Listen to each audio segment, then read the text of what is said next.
do you give a growth chart for the employees that come in? And is there in fact, is there a way that you put it in somehow in the HR's mind that the company's growth is linked directly with the growth of the employees? I wish I could answer that question, but I wish my HR director was here. But I communicate every meeting. We have monthly meetings. I communicate every meeting that when individuals in the lab grow, the lab grows. It's not that when the lab grows, the individual grows. It's never that. It's when each staff grows, that's when the lab grows. And I think that is very essential for staff to be aware of. And if you are able to communicate that and actually practice it, that change is enough for the staff to get motivated. I think one of the key point there is establishment of KPI. Yeah. That will show the people the effect of mind changing and doing things differently. And to your point, then being able to communicate that regularly to really show the people that they've been implementing, showing that results, and that's how you are improving and growing it. I think that's brilliant. KPIs. I don't know. All of us here are NABL, so KPIs, continual improvement. But how effective it is outside of the compliance requirement is important. If it is to be done for the purpose of motivating our staff, I think if it's done in the right way, it's amazing. Thank you. For people, one more very important thing is that we should ask them to chart out their growth plan for themselves within the organization. So it is very important to chart out that growth plan and have a discussion on that growth plan. Otherwise, if we don't do that, they will chart out growth plan that is outside the organization. So that is very important. Very good point.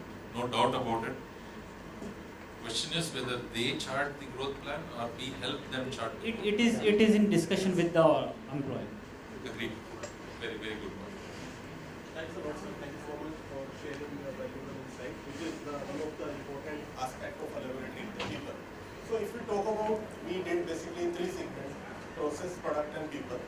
And if we talk about process and product, I think the fight is very simple. How we can reduce known value-added activities. So process part, it should be simple, number of steps, how we can reduce, then safe process. Similar way in the product also, how we can consolidate the number of steps in the laboratory.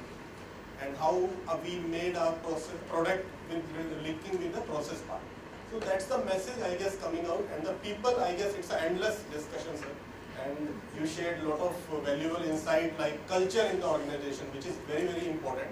So 10 years back, I started my career as a lab technician. So I am very much aware because lab technicians are the valuable asset of any laboratory.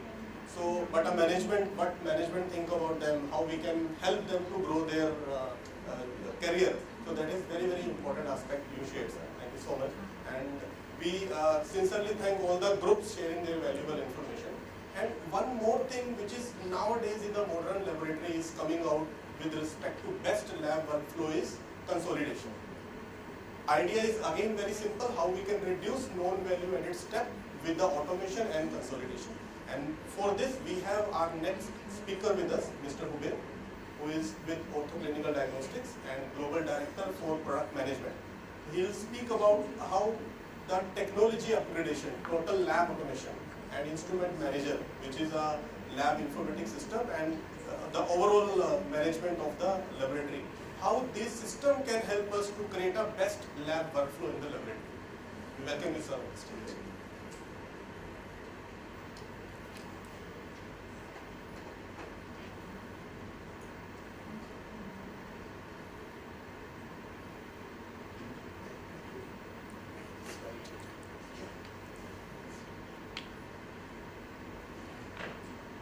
So you've made it very easy for me, actually, so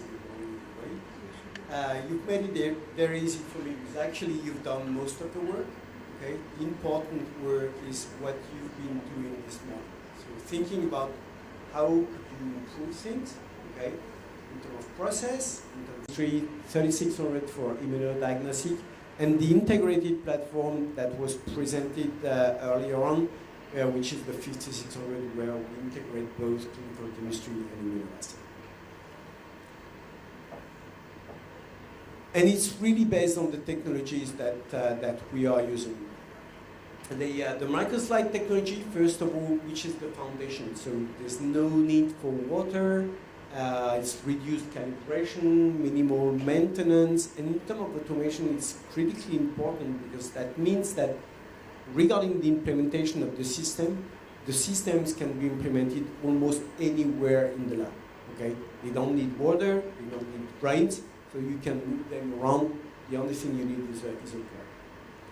The second thing is the microtip and the microwell that are adding to the clinical chemistry in terms of specialized chemistry and in terms of immunoassay with the enhanced chemiluminescence that we are using, which is critical for immunoassay. On top of this, okay, we've been adding a couple of what I call the quality technologies. Okay, so the first one being the microsensor, which is critically important, especially when it comes to automation and auto-verification of the results that you will be reporting. And microsensor is really testing the visible interference that can happen within the sample. Okay, and for each of the tests that will be reported, we will give you a flag if any of those tests might have been impacted by one of the visible interference, so hemolysis, turbidity, or icterus. So critically important in terms of results reporting. And the last one is the IntelliCheck technology, which is really giving you peace of mind. So in other words, you know with that on-time process, so throughout the process of the test, we are checking and controlling the different steps to make sure that when you report the results, there was no issue with the instrument management along the processing of the sample. Okay, so really the core of the technology is there, and the fact is we have all those technologies, and those technologies are generating a lot of information that can then be absorbed by the middleware that we are using, which will enrich the routing of the samples, which will enrich the validation of the samples at the end of the processing. So the workflow continuum. You will hear me, and there was discussion this morning about the journey, okay? Journey of continuing improvement, for example. Automation is exactly the same. Okay? Automation is a journey. So you've got a workflow continuum. So you're starting with standalone instruments, which can be dedicated to any discipline. Then you can integrate, okay, and get everything in one box. And then you will start really the automation, okay? From that point on, that's what we've been discussing this morning, the volumetrics process. So thinking about how will I improve the processes in my lab before implementing any kind of automation. And the first step and most critical step in automation, from my standpoint, is the information automation. Once you have consolidated your data management, okay, and automated your data management, you've done probably 80% of the work. Because then it's only hardware that you are bringing along this, okay? But the core, the brain, is really the automation of the information. So that's where the middleware piece is getting in play with a solution called IM solution for visual automation. And finally, the easy part, okay? You just implement pre-analytical, post-analytical, and possibly third-party analyzers that you will hook to the middleware piece. Okay, so really think of automation alongside that momentum of building over time as your needs are evolving. So our solution is called Vitros Automation Solution. What does that mean? It's built around three main pillars. Okay? The first one is being open, okay? Because we know your needs are changing, we know that you automation.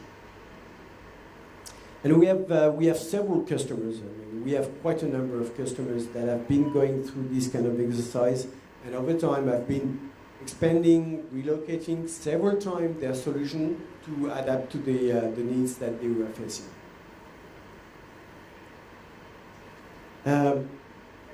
To that end, in terms of scalability, I talked about the scalability in terms of hardware, but this applies also to software, as you can add additional packages to the core set of data management that we provide, and add auto-verification package, lab intelligence, which is a set of a dashboard of main KPIs that you will follow in the lab.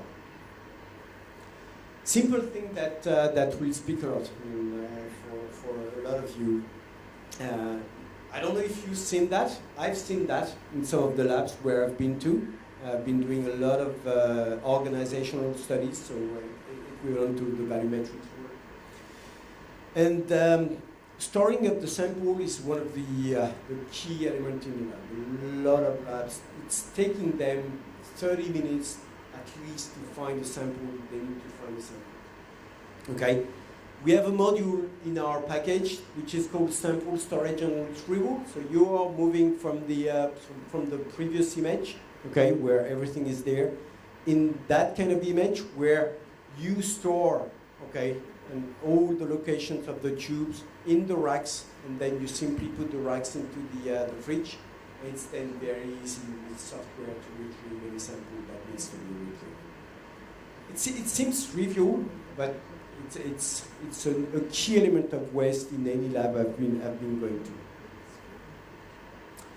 So open, flexible, scalable again. I mean the key message. I'm not going to go on that, the details. If anybody is interested, I mean, I have a presentation and I have a tool that will show in more details all the different capabilities of the system. For storage is the latest model module that we've been releasing this month, and same thing for the middleware. The key thing is really insisting on those 4 pillars for the middleware piece, the data management piece. So the connectivity, being able to have open connectivity, to being able to adapt to any LIS that is available on the market, and being able to adapt to any instrument that is available in the market. The key message here is consolidation. Try to consolidate as much as possible the data that you have in your lab, and it will be a lot of gains for you. In terms of productivity, I mean, being able to bring all the tools that will make the life easier in the day-to-day life. So, in terms of sample tracking, sample routing to the different places, and at the end of the day, auto-verification of the results that you will be reporting. And quality, of course, I mean, through quality control management, whether it's with the external package that exists, or whether through moving averages, which have been used in hematology for years, but it's not so much used into clinical chemistry and immunoassay. And the last piece being really the management of the lab with the KPIs that you will be establishing, that we are talking about, and being able to report to your people. Show them the improvements, show them the effects of why they've been changing. So optimize labor, improve clinical support, provide a platform for growth, improve the cost of ownership, and standardize the workflow. One of the key elements beyond the training that was discussed before is the fact that you are providing a frame for the people so that every time they work, they're going to be doing things the same way. Okay, there's not going to be change from one day to another, but they will have something that they can be used to, okay, and use over time. And of course, I mean, all the services that we are providing are here to help you do your job better. And there is the entire team in India that is through the product specialists, the laboratory specialists, and the field engineers that are helping you 24 hours 7 to get your lab the maximum uptime. So when we talk about a product, we are looking at few things which are common. Like one objective is customer satisfaction when it comes to external and internal both. That factor has to be factored in. Second is the workflow efficiency. I think the entire topic is about that, but that has to be factored in. Third is quality. Looking at all this, including data analysis, availability and cost optimization, I think product. This is how we think about product now. What do we do? So we have the second chart which we made depending on the life cycle of a sample in a lab, starting from pre-analytic. Now again we all know 70% errors happen in the pre-analytic phase, and product. When we think of product in pre-analytic, basically is the closed system collection is very important. Do we choose open tubes or do we choose vacuumators? And also definitely barcode, lot of discussion has already happened. That becomes an important product.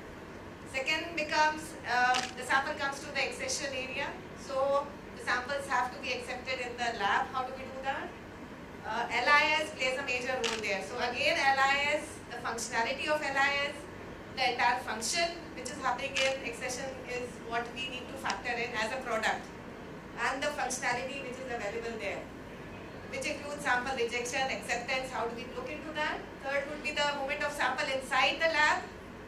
How do we choose? How does it move? Does a technician run around with the tube? How do we label the barcode? I think all these factors again culminate into LIS and the functionality which is available given to us. It can also include the labeler, the sample sorter, the track system. It all covers under the movement of sample. Now when we talk about pre-analytic, closed system. Now in Suburban when we started, we were doing collection in the open system. Again, we had a lot of discussion already happened on how errors could happen. But reaching or doing collection in a closed system vacuum-tenor, I think a lot of quality aspect has been achieved when it comes to the adequate sample volume. I think that's very important factor. With open system, we are not able to control it. In closed system, at least we are getting the correct volume. And level, barcode table and all that definitely. I don't want to repeat that again. But accession is, that's another very critical area. I feel the important heart of a lab is the accession first, where the sample acceptance, rejection, everything has to happen. And that's the first step where we receive a sample. So earlier we used to do it manually. We used to accept the tube and we used to just make a note of it. No temperature record was maintained. No logistic time was documented. I think all these factors are now taken care in the accession where we have a LI system. And now we know the batch is received. The entire time at which the batch is received in the accession is very important to note. Earlier we were never noting this time. So a lot of times the samples were lying in the accession room and we had no idea how long. Because our tag starts from the time when the sample is accepted. So this in accountability of the time when the sample is lying in the accession has become evident now. How? Because we have a batch print. We scan the batch, we know all these samples, the entire batch which has come from a center has been recorded in the system. That's one. Second, the person who is doing it, that is recorded, who has accepted the sample. Was their temperature recorded or not? That's a mandatory field. They have to log in the temperature at which they have received it. Every sample has a different criteria. Any rejection happening again is recorded. So that's point number 4. Quality checks are done. All the factors are important. All the screening process, everything is happening there and documented in the LIS. So it becomes a very integral part.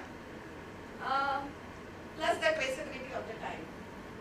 I think a lot of improvement has happened and we have seen a lot of pre-analytic errors which were happening earlier has all been taken care of. Because the people are responsible. We know who is responsible for a particular batch which has been accepted wrongly. Movement of sample. When we think about movement of sample, again product wise, currently we don't have a sorter. Currently I don't have a labeler as well, but this is an aspiration or a desire that we have, definitely. How do we make this movement of sample at ease? I mean, how does it go in one instrument number 1, 2, 3, you have like 3 parallel instruments.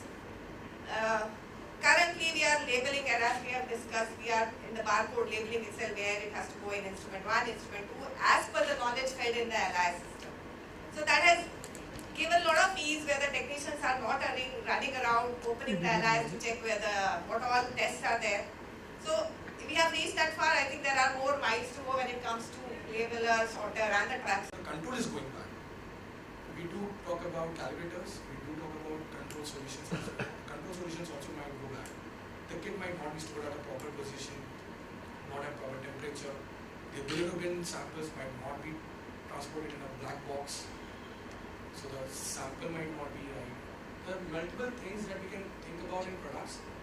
Very similarly, there's a company that works in just pre-analytical errors. They create small transport bags which are very well made for bilirubin samples so that temperature is maintained for small labs. There are products for order of draw.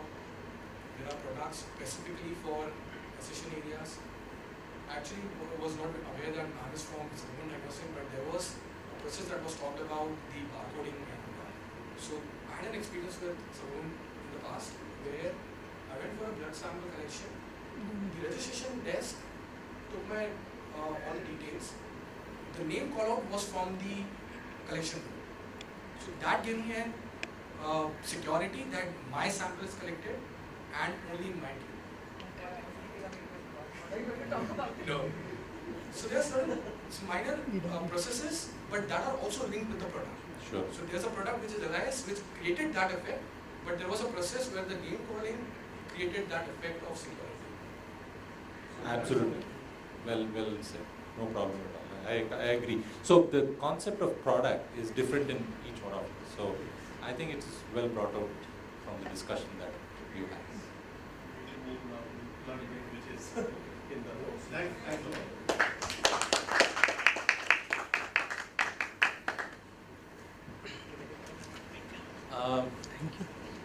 Our topic is on people. You will agree that both process and product are objective and very nice discussion. This, that, and done. Do you think that can happen with people? No way. So you will accept that we'll also be talking like that. This way, that way, people. So the thing is, when it comes to people in our labs, in our workplace, I think it's the most challenging of all activities in a lab. Do you agree? What are those challenges?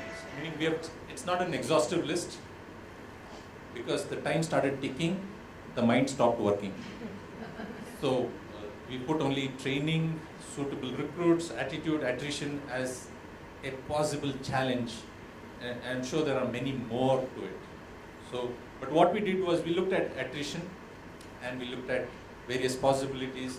Is it pay inequality, work culture, motivation, distribution of work? Again, this is not an exhaustive list. So the thought process was when a person, I don't know how many of you do exit interviews. And when you do exit interviews, what would be your first or the most common reason why a person leaves? And I believe it's not going to be with the pay. Though it may come out from the mind that pay is the reason that the person is exiting, and I'm convinced that it is not the pay. It is more to do with non-pay related issues. And if the organization is able to spend some time understanding that part and putting a process in place to ensure that the existing staff do not face the same situation. So that's my thought process. So I'm open to discussion on that, and we can also take it.